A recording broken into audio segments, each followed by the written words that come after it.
Hey guys, Itaewon Sammy here, King of Gangnam Sammy, coming to you live. I'm going to talk to you today about, is Korea the new USA? The place where everyone wants to go. So, what is going on? Thank you everyone who is watching my videos, liking, sharing, commenting. I'm so appreciated. All my new followers, all my new subscribers. Thank you so much. I really appreciate you taking the time to comment and liking and sharing. If you're not, that's great. I still watch the video if you like it. Please click the like button, subscribe so you can find out when my next video is coming out, okay? So let's jump into it. Is Korea the new USA? In my opinion, when I came to Korea 13 years ago, when I was deciding what to do, I was living in Canada. I was doing a good life out there, but I wasn't happy. And I've never been to this side of the world. So I was looking at China, Japan, and Korea. And I was looking at it politically, financially, economically, socially, etc. And which country was the easiest to live in? China? There's not much to be said there. You can make a lot of money, but it's not easy to live there. Japan?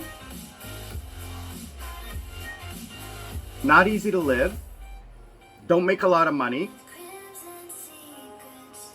But socially, it is really easy to live there. It's expensive to live there, but it's easy as a foreigner to live there. You're accepted in the big cities.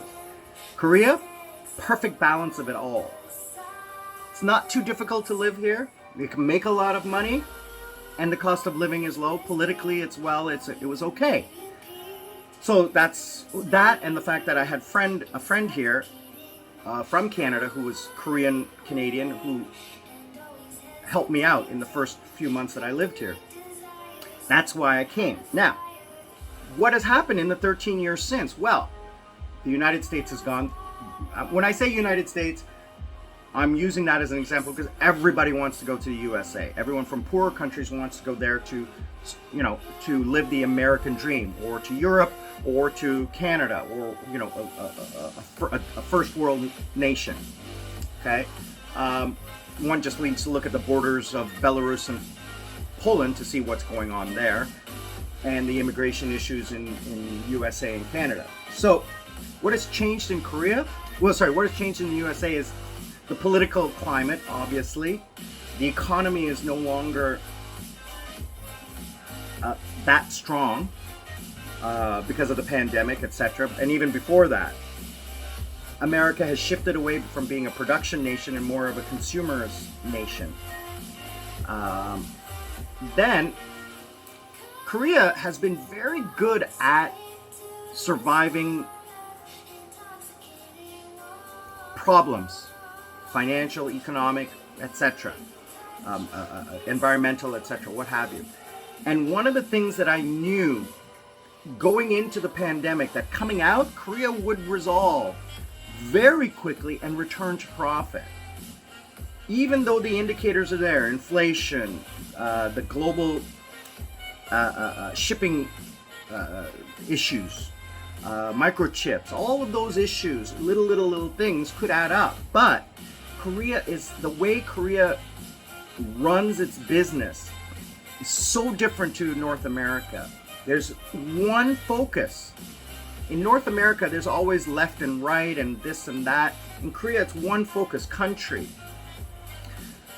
They just released the head of Samsung from jail because they knew he could lead the country and improve the GDP. What's the first thing you do? He launches new chip production. Okay, spending billions of dollars on chip production, resolving to be the leader in chip production. SK Hynix, and I can't remember the other company, is going to lead Korea as the global vaccine production center. That's already been started. So Korea drives the business forward, and it's a business-friendly country. The government and business work together for the benefit of the country, but obviously for the benefit of the company as well. I've talked about this before, chaebol, or family-owned companies are huge. They got their hands in everything. So they are given a lot of leeway by the government because they control so much of the economy. I think, I don't know, I can't remember the numbers, but 40% of the GDP is one company, Samsung. So people come here because the cost of living is okay if you live outside of Seoul. Or you can find a good place. I mean, people are shocked at how much I pay for my place, considering I live in downtown in Gangnam, Yeoksamdong, one of the top 5 areas to live in Korea. Where I live, the housing prices are ridiculous, but I found myself a cheap place, and people can't believe how little I pay for my place. I can't believe how little I pay compared to what I've used to be paying. I'm probably paying 60% less what I used to pay. Now I do live alone, but my other place was 2 people, right? So I was splitting the cost, but still, I'm paying half. Anyway, Korea has problems with migrant workers and visa workers. And the issue is that the government only thinks differently when it comes to that. There isn't enough impetus from the business world to resolve it. And that's where it's going to start, from the business world. Business world is going to go to the government and say, we need this, you got to change the immigration law. And the government will do that. They've actually restricted and made it harder for people to be here. When I was first here, it was so easy to get a visa. I'm lucky that I got those visas, and I'm a permanent resident. I have no problem. Today, to get that, really hard. You have to have level 5 Korean language, native, okay? You have to be here for so many years. You have to have money in the bank, etc., etc.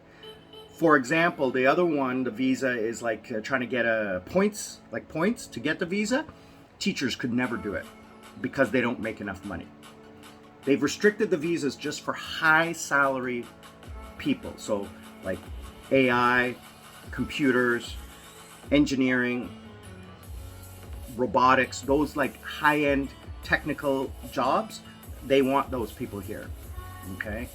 But it's very difficult. Migrant workers can only stay here for a certain amount of time, and then they have to leave. They can't come back because they don't want the same person here settling down and making roots. They want them in and out. I mean, it's their country. It's their choice. Again, I've said this before. I can't change them. I have no say in it. It's not my country. I can voice an opinion, but it won't change anything. Okay? The change has to come from inside. Just like the same thing, if I went to another country like America or UK or Germany and made a point, people would say, it's not your country. You don't like it, get out. True. I don't like it, but I'm not going to get out. I'm not going to say anything. Is that right? Is that wrong? It's the reality of the world, and this is unfortunate. You can make noise. You can petition. There's ways to do it, but it's not my place to do it. That's my opinion. And also, certain visas, most visas restrict you from political protest. So you have to be very careful about that. Anyway, back to the topic of, is Korea the new USA? I personally feel it is moving in that direction. Korea is coming out of the pandemic with the first nation to be profitable. We have slight inflation, but GDP is growing.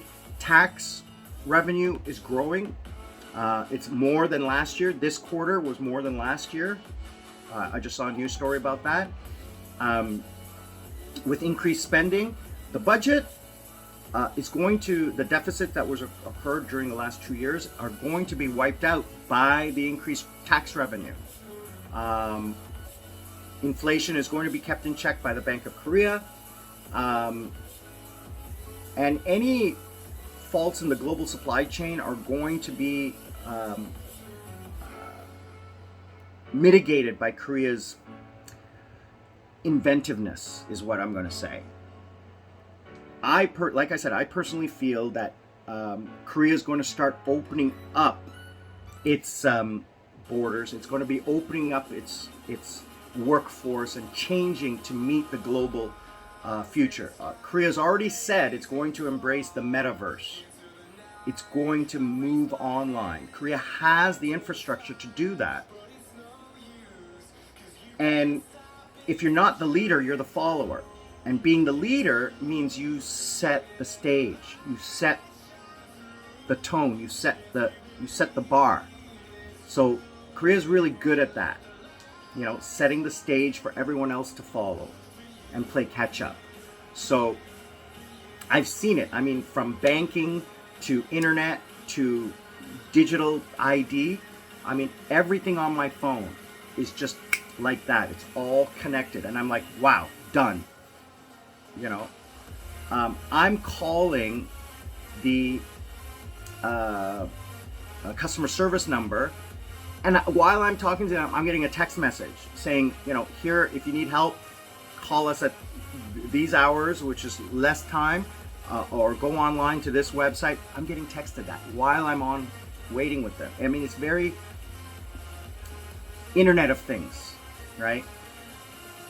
So I'm going to be starting a series. The reason I'm talking about this, I'm going to be starting a series about how to live in Korea, how to move to Korea, how to get a visa in 2021, 2022. Post-COVID, things are going to blow up. Things are going to get bigger and better here in Korea. And there is a need for teachers, for workers, stuff like that here in Korea. Now that COVID is over, that's going to ramp up again. Okay, so I'm going to be starting a series on Wednesdays. Yes, I'm going to be doing this on Wednesdays. A new video every week. You know, legal requirements, how to avoid the pitfalls that most workers face, how to get a working visa, how to immigrate, first things to do when you arrive in Korea, things like that. So I'm going to start doing those.